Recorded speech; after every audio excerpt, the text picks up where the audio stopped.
بسم اللہ الرحمن الرحیم۔ میرا نام شاکر عمر گجر ہے۔ میں ڈیری اینڈ کیٹل فارمرز ایسوسی ایشن پاکستان کی نمائندگی کرتا ہوں۔ آج میں مخاطب ہوں ہماری وزیر اعلیٰ پنجاب محترمہ جناب مریم نواز شریف صاحبہ سے۔ میڈم، یقینی طور پہ آپ کے جو بھی منصوبہ جات ہیں اس لائیو اسٹاک کی بہتری کے لیے، پاکستان کی ترقی کے لیے، پنجاب کے لیے یقیناً وہ قابل ستائش ہیں۔ پر میڈم، میں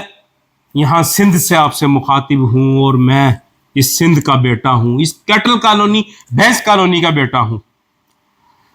میڈم، چونکہ ہم اس بھینس کالونی کو بسانے میں 1965 میں میرے آباء و اجداد شامل تھے، تو اس سیکٹر کی خرابی سے سب سے زیادہ ہم لوگ واقف ہیں، اور میں آپ کو اس کی آگاہی دینا چاہتا ہوں کہ آپ کا جو حالیہ منصوبہ ہے 10 لاکھ مویشیوں کی ایکسپورٹ کا یا ویلیو ایڈڈ پروڈکٹس کا، تو وہ یقیناً اس ملک کی معاشی ترقی کے لیے ہے، لائیو اسٹاک سیکٹر کی بہتری کے لیے، کسان کی بہتری کے لیے۔ پر میں آپ کو بتا دوں کہ ہم چلا کے کہہ رہے ہیں تمام اداروں کو، بارہا ہم نے کہا کہ جناب ڈے اولڈ کی سلاٹرنگ صرف کراچی میں روزانہ 1500 سے 1700 ڈے اولڈ کاف سلاٹر ہو رہے ہیں، روزانہ 2000 سے 2500 مادہ باکھڑی بھینسیں انہیں کہتے ہیں یا ڈرائی اینیملز کہہ لیں، جو بھی بھینس پنجاب کی یا اندرون سندھ کی سرحد عبور کر کے پنجاب کی کراچی، حیدرآباد، کوئٹہ، پشاور چلی جاتی ہیں، وہ کبھی پنجاب واپس نہیں جاتی، کبھی وہ اندرون سندھ زرعی زمینوں پہ واپس نہیں جاتی۔ وہ قیمتی ایسٹ جو مزید 10 بچے دے سکتے ہیں، انہیں 270 ڈیز بعد سلاٹر کرا دیا جاتا۔ تو یقینی طور پہ یہ بات تو سمجھنے کی ہے کہ اگر ہم ان پیداواری فیکٹریوں کو سلاٹر کرا دیں گے 270 دن میں، جوان مادہ بھینسوں کو، گائیوں کو، ان کے ڈے اولڈ کاف کو پہلے دن سلاٹر کرا دیں گے، تو یقیناً ملک کی ترقی کے تمام منصوبہ جات دھڑام نیچے آ کے گریں گے۔ اور یقیناً لائیو اسٹاک سیکٹر کوئی فیکٹری تو ہے نہیں کہ جس کا بٹن دبائیں اور پیداوار شروع ہو جائے، یہ تو لانگ ٹرم پالیسی کی بنیاد پہ چیزیں بہتر ہوں گی۔ تو بہت زیادہ ضروری میڈم یہ ہے کہ آپ ہمیں سنیں،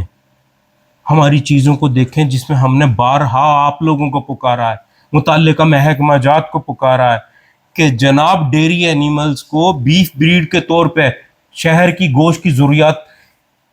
پوری کرنے کے لیے سلاٹر کیا جا رہا ہے، تو یقیناً یہ ملک کے لائیو اسٹاک سیکٹر کا نقصان ہے، پاکستان کا معاشی نقصان ہے، اور اس میں ہمارے اداروں کے لوگ شامل ہیں۔ تو میں آپ سے اپیل کروں گا فوری طور پہ ہمیں ملنے کا وقت دیں، ہم سے ملیں، تاکہ ہم چیزیں آپ کے گوش گزار کر سکیں، اور آپ کا جو یہ منصوبہ ہے اسے ہم پورا کر سکیں، پایا تکمیل تک پہنچا سکیں آپ کی مدد کے ساتھ۔ تو ضروری ہے ایک بہترین ٹیم جنریٹ کریں، اسٹیک ہولڈر سے مشاورت کریں۔ ہمارے نمائندے پورے ملک میں ہیں، D C F A Pakistan پورے ملک کی نمائندہ جماعت ہے، ہم پورے خیبر پختونخوا سے، بلوچستان سے، پنجاب سے اور سندھ سے مشاورت کے لیے آپ کو نمائندے دے سکتے ہیں۔ تو میں آپ سے اپیل کروں گا فوری طور پہ نوٹس لینے کی ضرورت ہے، لائیو اسٹاک کوریڈور کو فعال کرنے کی ضرورت ہے، جس کی وجہ سے مال مویشی واپس نہیں جا رہا زمینوں پہ، ڈے اولڈ کاف واپس نہیں جا رہے، ان کی جانیں نہیں بچائی جا رہی، جس سے پاکستان میں فوڈ سیکیورٹی کا مسئلہ آن کھڑا ہوا ہے۔ تو یقیناً آپ نے ہمیشہ نوٹس لیا ہے ملک کی ترقی کے لیے، پاکستان کی بہتری کے لیے۔ میں امید کرتا ہوں آپ نوٹس لیں گی فوری طور پر۔ ڈے اولڈ کاف کی سلاٹرنگ کا جو قانون ہے، جو مادہ بھینس کی سلاٹرنگ کا جو قانون ہے، اس پہ امپلیمنٹ ہوگا ریلوے کوریڈور کی بحالی کے بعد، اور کوئی بہتر مضبوط پالیسی آئے گی جس سے وطن عزیز کا یہ جو قیمتی ایسٹ ضائع ہو رہا ہے اس کی جانیں بچ سکیں گی۔ جزاک اللہ خیرہ۔